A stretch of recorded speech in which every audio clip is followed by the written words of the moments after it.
Good morning and welcome to the Unitarian Universalist Congregation of Salem. We're so glad you're here, whether you're joining us for the first time or you can't even keep count. You're here or online, and if we were to wave, Lorianne, at people, which camera should we wave at? That one. Just give a holler, say howdy out there. Welcome. I'm Barbara, your celebrant. Our speaker today is homilist Bob Muir. He happens to be my husband. And Marcia is providing the music. Rhonda is somewhere, and she's going to do there she is, do the joys and sorrows. Our audio-visual tech is Lorianne, and Doc made the slides. So it takes a village. We gather as a community of seekers, all of us carrying questions and searching for the wisdom and inspiration to help us live lives of meaning. We gather to wonder at life's mysteries, express our gratitude for life's gifts, and grieve together during life's hardships. We gather to be of service, to give and receive care, and to help each other learn and grow. You are welcome here, just as you are, whatever beliefs sustain you, whomever you love, however you understand and express your identity, and in all the ways you are still becoming the person you will be. In the words of Peter, Paul, and Mary, home is where the heart is, no matter how the heart lives. Inside your heart where love is, that's where you've got to make yourself at home. And now, take a good deep breath. And know that you are here and not anywhere else. Let us enter a time of worship together. Please rise in body, in voice, or spirit to join in singing our gathering hymn, O Brother Sun, number 1066 in your teal hymnal or up on underneath the chalice.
Please join me as we say our affirmation together.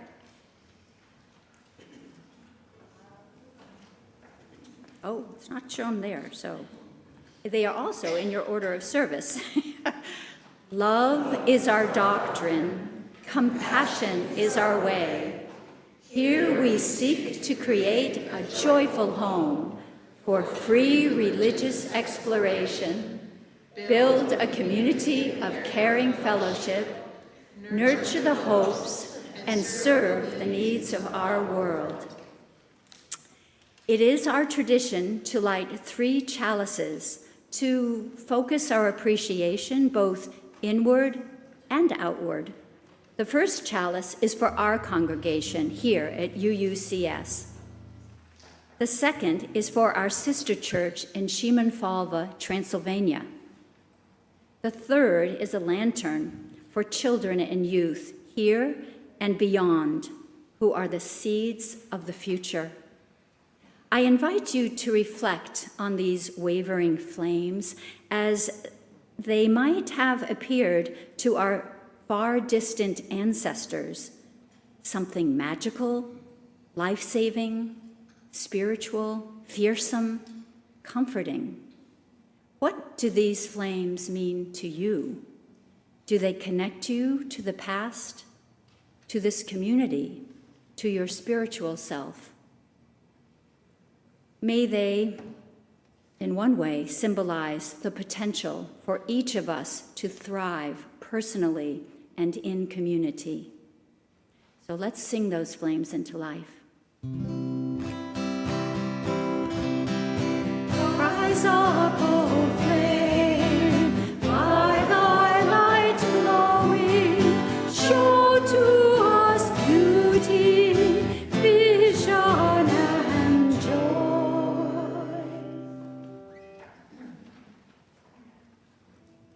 Now Rhonda will come for joys and sorrows.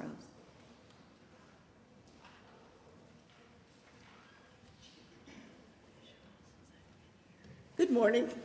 I'm Rhonda Holt, one of the Lifeline's lay ministers. Lifeline lay ministers are members of the congregation who are here to help people in times of need. We can be identified by our lavender stoles and our badges. You can reach out to us by visiting the Lifeline table in Hanneman Hall each Sunday after the service, or by using the contact information in the order of service. Each week when we gather for worship, we share the joys and sorrows of members of the community. We know that joys shared are often magnified as we celebrate together, and sorrows shared may be lightened as we are reminded that we are not alone. As I read them, we light a candle to symbolize the truth that is shared and to remind us that what we hold together brings more of the light of understanding and compassion to all. Today we have one joy, and it's from me. Offspring's birthdays sure are nifty. Jason Holt just turned 50.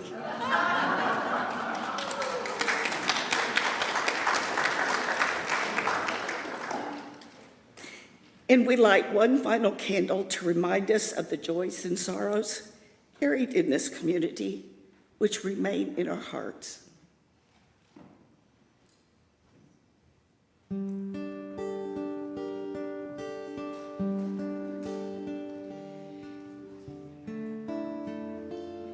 Ancient Mother,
2 poems.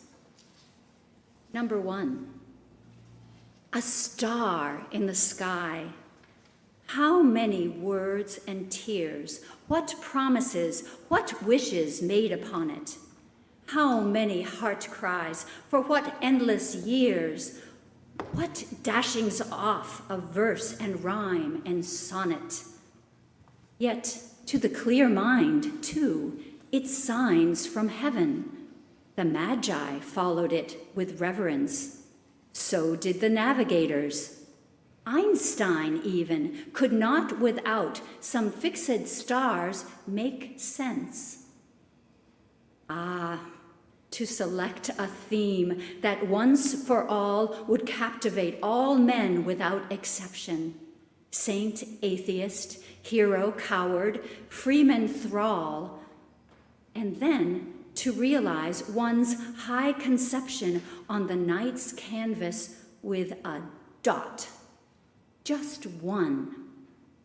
What artist would not own himself outdone? Number 2, nights rolled upon the river's face.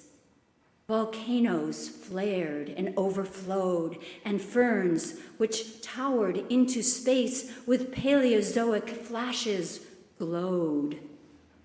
When, with his Slavic eye, there crept a saurian from paludal slime, my reptile ancestor, and stepped on the dry land for the first time.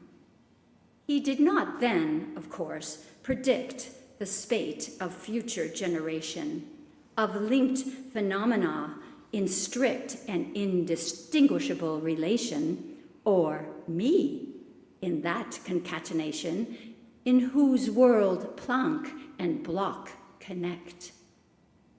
But I, what breed am I? What kind? What are my past, my destiny?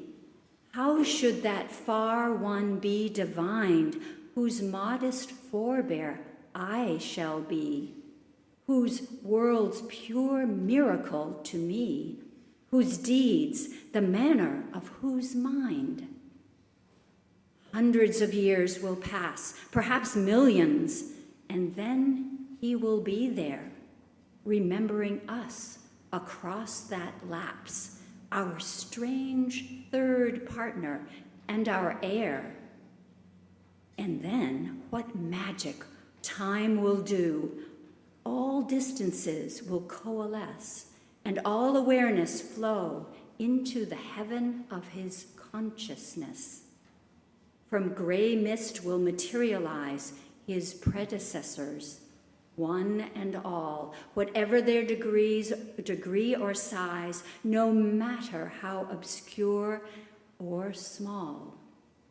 And to that joyous herd, that throng bound from creation and before, you too shall certainly belong, O my reptilian ancestor.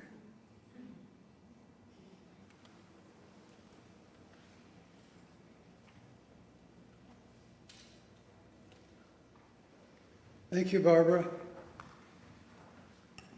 We found that those poems just a week or so ago. I think you'll find that they fit. I'm going to tell you a story this morning, a very, very old story, in fact, the oldest story, and also a new story. It was a late spring morning in Avon Park, Florida. The year is probably 1963. I'm not sure. That was a long time ago. I spent the night at the home of John and Shirley Mangrum. I'm already dressed and waiting for them to stir. The sun is well up and beginning to produce the steamy heat that Florida is well known for. I'm outside, listening to the birds discuss their place in the world, when Father Mangrum approaches, saying, "Good morning, Bob. Did you sleep well?" I answer, "Yes, thanks." "Shirley's fixing us breakfast, but first I wanted to give you this." He hands me a shiny new book entitled The Immense Journey, by Lauren Isley. I have a copy on the briefcase behind me. Surprised and a little uncomfortable, at first I'm speechless.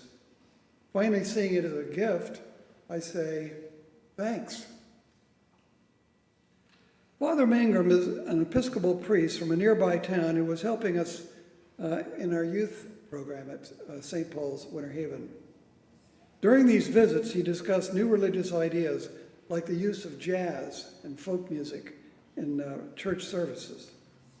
He played for us Benjamin Britten's recent war requiem, which memorializes the rebuilding of Canterbury Cathedral in England, which was bombed in World War II.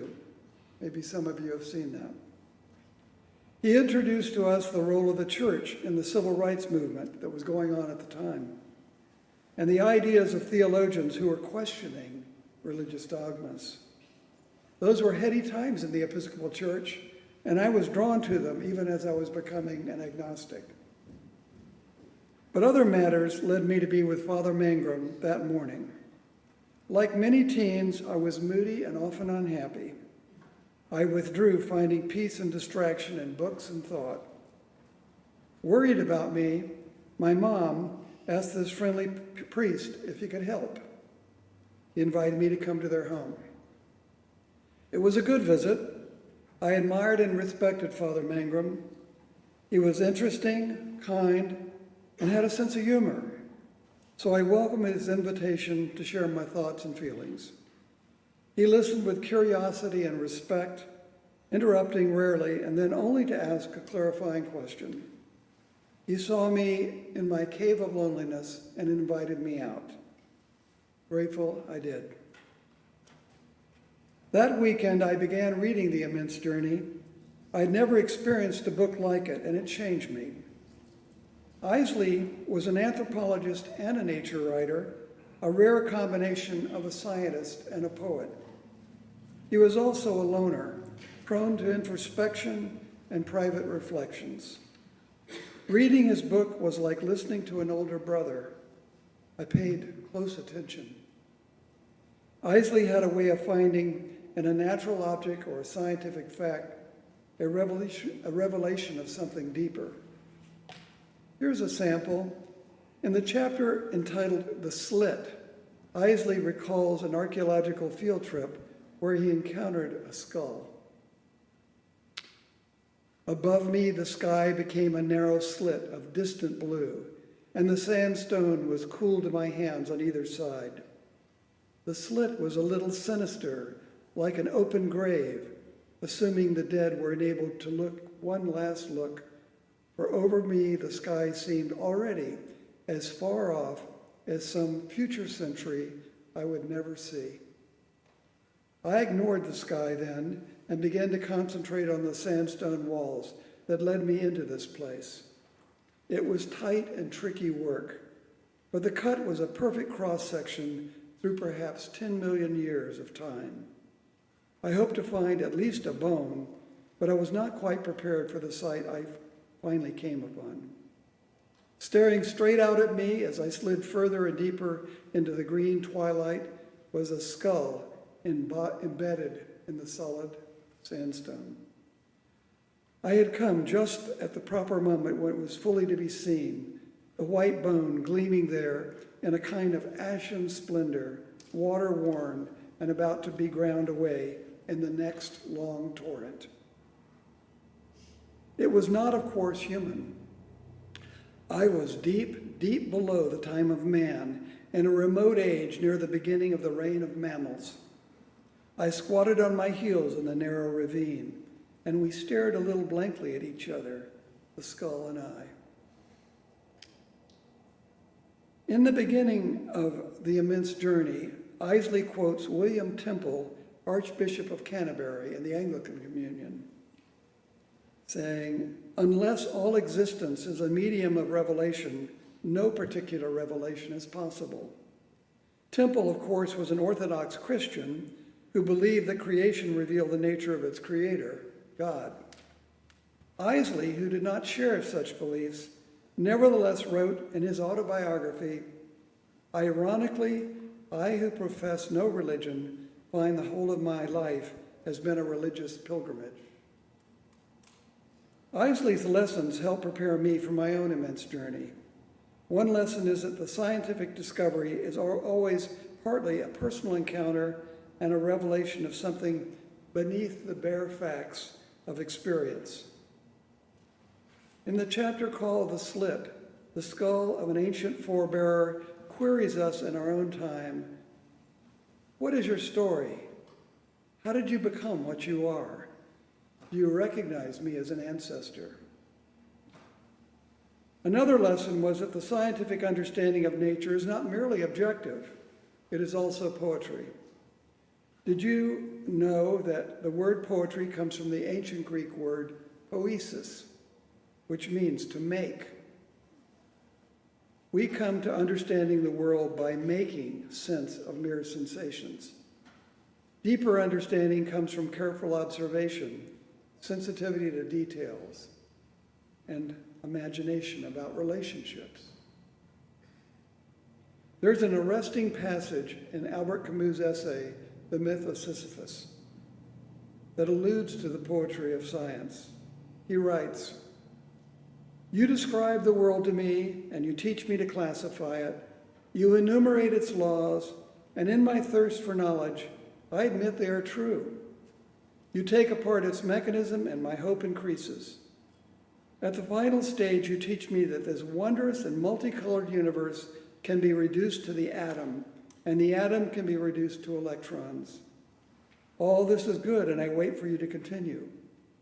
But you tell me of an invisible planetary system in which electrons gravitate around a nucleus. You explain this world to me with an image. I realize you have been reduced to poetry. I shall never know, so that science, that was to teach me everything, ends up in a hypothesis." In attempting to make sense of the world, science is akin to religion. What is the subject of religion after all?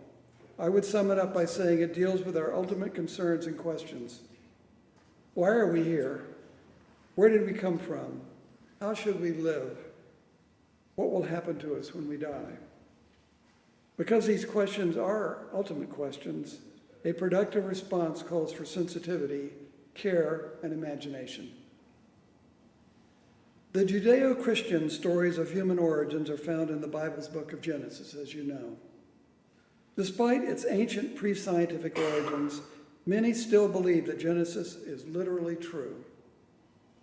Although its poetry is powerful and its stories thought-provoking, I believe that Genesis has long lost its relevance to understanding our origins. A new story is being written by science that begins and ends in mysteries, is filled with majesty, power, and awe, and offers truer knowledge of what we are as living, intelligent humans. This morning, there is time to mention only a few of the turning points of the immense and wonderful journey that started with the beginning of the universe and ends with us today, human beings. A lot of things had to go just right in this story for us to be here today. We don't know why it happened then, but about 11.8 billion years ago, an immeasurably large amount of energy emerged from a point, creating, in 1/1,000,000th of a second, a soup of gluon and quark particles. We call it the Big Bang, although it was infinitesimally small and there was no sound. At first, because the temperature exceeded 100 billion degrees, the gluons and quarks could not bind to one another. But in the tiniest fraction of a second, this point of energy expanded to the size of a grapefruit, cooling more as it did. Within 1/1,000,000th of a second, the quarks and gluons were cool enough to begin to bond together to form composite subatomic particles, which you know as neutrons and protons. Yet still there were no atoms. After 380,000 years, the expansion and cooling was enough for atoms to begin to form and light could move freely through space. Before then, it was all dark. There was no light. Originally, there were only 3 kinds of atoms: hydrogen, helium, and lithium, found in a ratio of 12 hydrogen to 1 helium, and only 1 lithium in 1 billion hydrogen atoms. The lightest of all elements, hydrogen and helium, are still over 98% of the universe, ordinary matter of universe, something called dark matter that we don't really understand now. After 100 to 200 million years, the primordial clouds of hydrogen and helium condensed enough to begin nuclear fusion as the first stars. In another 100 million years, the first galaxies formed from the gravitational attraction of those stars with one another. The first planets began to form, but they were probably gas giants like Jupiter, not rocky Earths or rocky planets like Earth or Mars. And the reason for that is that the stars had not had time to form the heavier elements that make up the rocky planets. The Earth is made primarily of 4 elements. 32% of it is iron, 30% oxygen, 15% silicon, and 14% magnesium. I think that adds up to about 91%. Sulfur, nickel, cadmium, and aluminum provide the next 8.8% of the Earth's material. Hydrogen is rare despite its abundance in the universe. Most of the hydrogen on the Earth is bound up in water in the oceans. In contrast to the Earth's elements, 99% of the mass of all living organisms is made of the following 6 elements: carbon, hydrogen, nitrogen, oxygen, phosphorus, and sulfur. These are called the bulk elements because they make up the bulk of the matter of life. Carbon rings serve as the molecular backbones of life. Life also requires calcium, potassium, sodium, magnesium, and chlorine, and trace amounts of iron, copper, zinc, iodine, and molybdenum. The absence of any of these essential elements can disrupt biological processes. Yet the 6 original elements that I mentioned, only of that 6, only oxygen is among the 4 elements that comprise 91% of the Earth's matter. Of the other elements needed for life, only sulfur is among the 4 elements that are found in the next 8.8% of the Earth. And the point of all this is to note that the Earth supplies only trace amounts of most elements needed for life. About 4.54 billion years ago, the Earth was formed from the consolidation of dust, gas, and rocks attracted by the sun's gravity. I didn't write this in, but you might ask, well, where did all that come from? It came from exploding stars that had formed, took millions and millions of years to form, and then became novas or supernovas. The first few million years were not suited for life as we know it. The original atmosphere of hydrogen and helium was quickly swept away by solar radiation and atmospheric heating. The Earth underwent constant bombardment by meteors, comets, asteroids, and planetoids that repeatedly melted its upper layers, allowing heavier elements to sink to the core, while lighter elements remained above in what would become the Earth's crust. If you want to have a sense of what the Earth looked like then, look at the full moon. Between 3.7 to 4.2 billion years ago, molten iron and nickel deep within the Earth began to circulate, creating the Earth's magnetic field. Though enormous masses of water were released through volcanic degassing from below, it remained in the atmosphere until the surface of the Earth fell below the boiling point of water.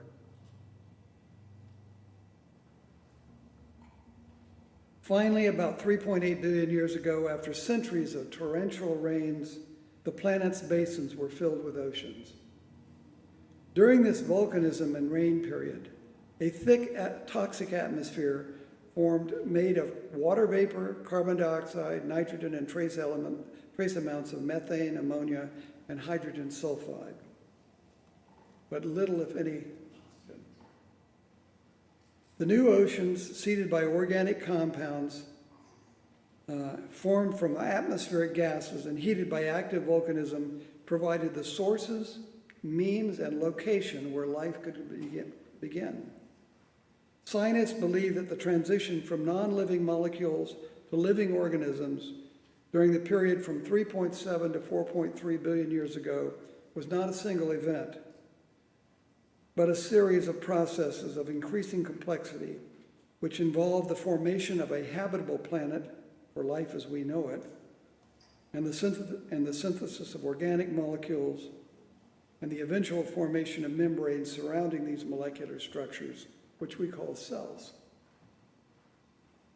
When life first arose in the oceans, like the atmosphere, were virtually devoid of oxygen. The first microbes were anaerobic, extracting energy from their environment using chemicals like hydrogen, carbon dioxide, and sulfur instead of oxygen. In fact, the last universal common ancestor of all modern life was strictly anaerobic. It wasn't until the evolution of blue-green cyanobacteria about 2.5 billion years ago that oxygen was produced in large quantities as a waste product of photosynthesis. Because this oxygen was toxic to anaerobic bacteria, it resulted in a colossal environmental shift, driving the anaerobic bacteria underground and away from the oxygen. That's the only place they could survive, but opening up the rest of the planet to new organisms that were aerobic. The atmospheric oxygen also led to the ozone layer that largely blocks the ultraviolet light of the sun and makes surface life on this planet possible. Most of us are familiar with the general story of biological evolution, so I'm going to be very, very brief about it. Life appeared first as single-celled microbes, later as multicellular organisms. Later still, some of these evolved into animals with exoskeletons, like crabs and snails, or with spines like fish and humans. Other kingdoms, such as plants and fungi, also evolved. Shielded from solar radiation by the Earth's magnetic field and the new ozone layer, plants and animals could finally live on the surface. About 600 million years ago, plants and fungi began to adapt to life on land. 150 million years later, 450 million years ago, the first animals, arthropods like centipedes, arrived on land. And the first vertebrates emerged on land only 360 to 390 million years ago. These land animals spread and diversified, filling the new ecological niches on land, just as they had done in the ocean. But the evolution of life was never secure. Consider just the 5 great mass extinctions in the last 500 million years. There may have been other extinctions, but these we know of. Before land animals, 445 million years ago, glaciers froze the planet, causing sea levels and oxygen to plummet, wiping out 85% of all marine species. Then 372 million years ago, environmental instability depleted oceanic oxygen, wiping out 3/4 of all marine species, particularly in the tropics. During a period 252 million years ago, increasing numbers of volcanoes released colossal amounts of greenhouse gases, causing extreme global warming and ocean acidification, wiping out 96% of marine species and 70% of all land species. Then 201 million years ago, there was another period of massive volcanism, rapid climate change, and carbon dioxide spikes, which eliminated competing reptile groups and allowed for the rise of dinosaurs. Finally, 66 million years ago, a meteor 6 to 9 miles in diameter struck the Yucatan Peninsula in what is now Mexico, triggering global fires and blocking sunlight for 15 years, altering the Earth's climate and erasing 3/4 of all species, including all the dinosaurs except birds. Yet a small shrew-like animal survived, and it eventually evolved into great apes, among which at least 21 were various hominin species, of which we are the sole survivors, Homo sapiens. For 300,000 years, humans remained nomadic hunter-gatherers, few in number, making crude tools from natural materials and using fire, but probably possessing limited language ability and simple culture. Farming, domestication of animals, the first towns, and metal technology appeared just 10,000 years ago. The first true cities arise only 6,000 years ago, probably writing about the same time. Modern science itself is only 400 years old. Consider this. All of the scientific knowledge I've shared to you today came within the last 100 years, except for Darwin's theory of biological evolution.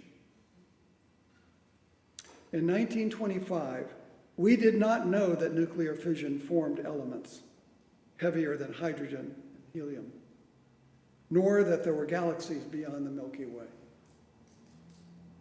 1927 or 28. What does this immense journey I've described mean to me? This. We are an infinitesimally small and extremely recent part of a vast and continuing miracle.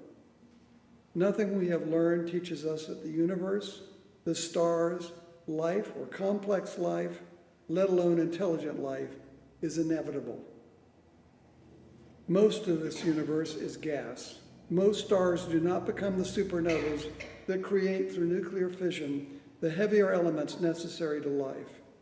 Most rocky planets, like ours, do not orbit single stars like ours within a Goldilocks zone of moderate and stable temperatures that allow liquid water to form. Few planets probably have a ratio of water, our oceans, to dry land that is optimal for life to evolve. Complex life, at least. It is unlikely that most worlds have protective magnetic fields or enough oxygen for aerobic life and a protective ozone layer. All planets are at risk from radiation, from exploding stars, crashing asteroids, and intrinsic environmental disasters. Not once, but multiple times, most species of life on this planet have been eliminated. We who live today are the lucky descendants of those that survived. Ours has been a small part of this immense journey, but what we learn about it may instill a sense of perspective and awe. As we acquire more knowledge, we will encounter new mysteries, raising new questions. There's reason enough to be humble and open and grateful. Grateful for simply being, we may choose to make our existence matter. To the skull that Lauren Isley found in the slit, I say, here we are. Thank you.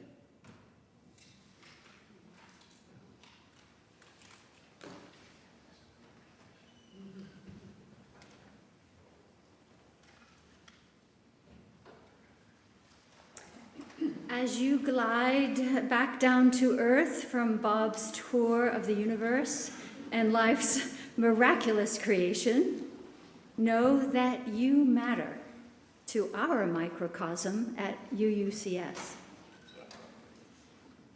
Through your pledges, your offerings, your time, and relationships with one another. UUCS also supports the Salem community through donations of non-perishable good foods in the Little Red Wagon. So remind yourself next time you come to bring something. Or you can write a check out to Marion Polk Food Share and put it in the wagon. Our Share the Plate partner for the month of June is the Nellie Thompson Dorothy Patch Scholarship Fund, which helps students of color in Salem achieve their dreams by covering expenses associated with college or trade school. Please express your generosity and support by placing your gift into the velvet bag as it comes along. If you are contributing to your pledge, be sure to write that on your check or an envelope if you are using cash. If you prefer to give online, go to our website and click on Donate. Your offering is received with deep appreciation. Thank you.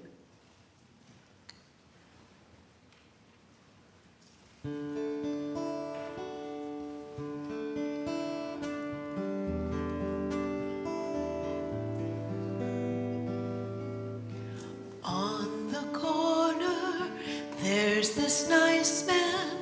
His name is Mark, he's always smiling. He's got this mom who comes on Wednesdays in the evening with soup so steamy. He shares his house with his friend Martin. They're not brothers, they're not cousins.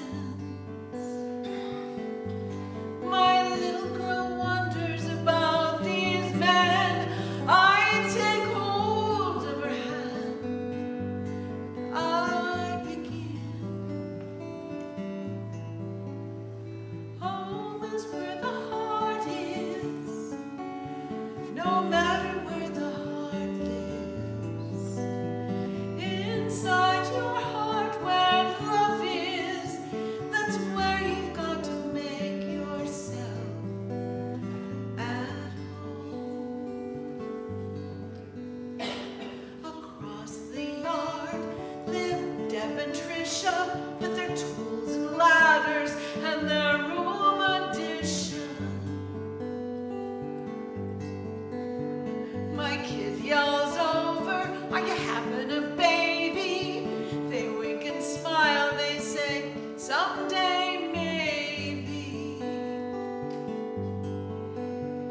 But through their doors go kids and mommies.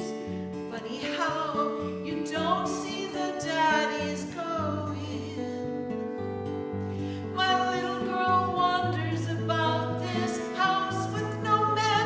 I take hold of her hand. I begin. Home is where the heart is, no matter how the heart lives. Inside your heart where love is, that's where you've got to make yourself at home. Round the corner, here comes Martin. He's all alone, he tries smiling. He roams around his well-stocked kitchen. He knows that fate will soon be coming. My little girl wonders how he will live. I take hold of her hand. I begin. Home is where the heart is, no matter how the heart lives. Inside your heart where love is, that's where you've got to make yourself at home. Martin sits and waits with his windows open. His house is empty, his heart is broken. We bring him toys and watercolors. He loves to hear my little baby stories.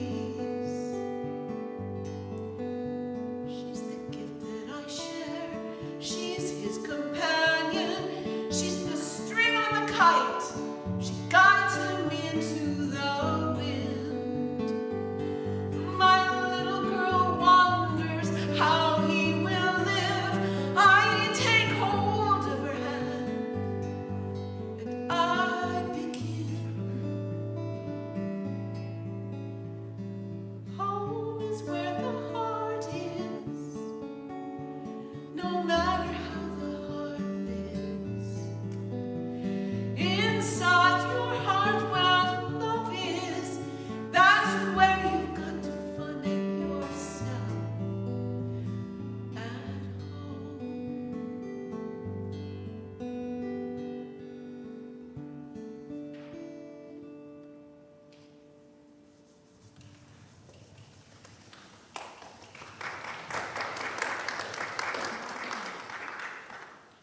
Thank you, Marcia.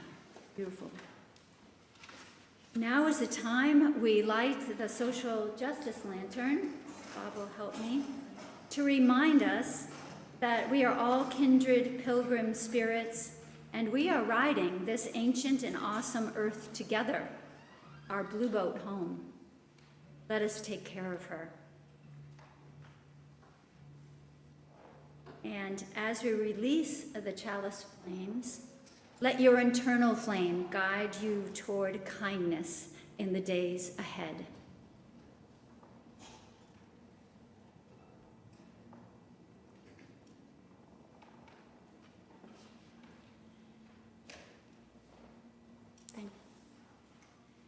So now we are at the, hold on. Yes, I would like to call Rhonda up. She has one more sorrow.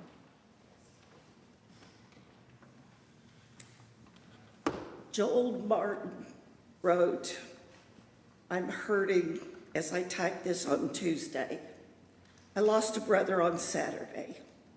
Scott had been living with Parkinson's for several years, and because of his unsteadiness, he fell and suffered cracked ribs. I was going to see him in the hospital for his birthday and his recovery, but his internal condition worsened and he died. His wife, Holly, and I were with him the whole time." Very sad.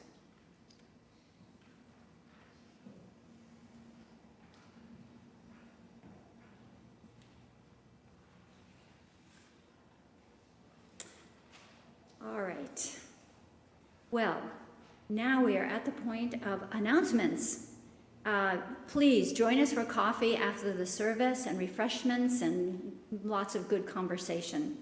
The Queer Alliance meets at noon in the blue room, and importantly, that's at noon, and at 12:30, the annual calendaring meeting will occur. That's correct, Monica? And that will happen in the fellowship hall. 12:30. And speaking of Monica, Reverend Monica, who is out there, she will be gone for the month of July for much needed rest and study. So if you need something from her in person right now, you better just glom onto her. No, maybe not glom. Gently speak to her. And there are all sorts of announcements on the back that I will let you read so that we can, well, I'll just mention one though. On July 10th and 11th, there is another Cascadia Conservatory production. It's called The Interns, and Lorianne and AV there is the director of that. And if you have any questions, please talk to her. She encourages you to come. All right. There is a welcome table for newcomers. Please stop at it if you'd like some perspective and orientation and want to be on the our newsletter, get communication without having to come to church and hear announcements. Get it online. All right, let's have our closing hymn. It's number 1064, Blue Boat Home. It's in the teal hymnal if you'd like to use that.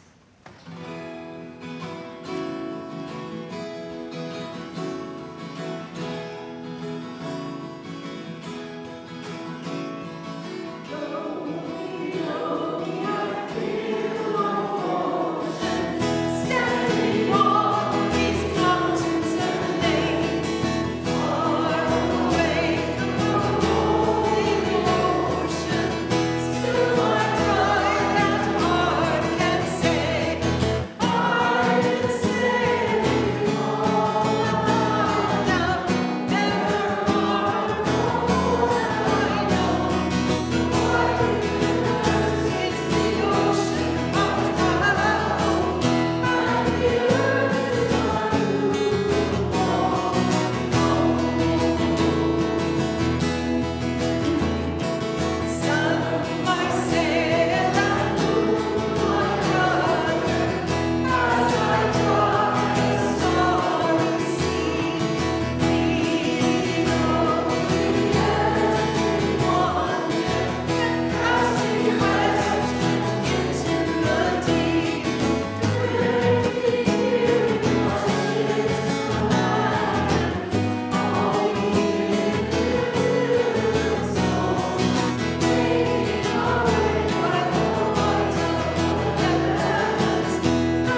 remain standing. If you'd like to hold hands with your neighbor, touch their shoulder, just stand, whatever is comfortable for you. Let us say our closing words together. May faith in the Spirit of life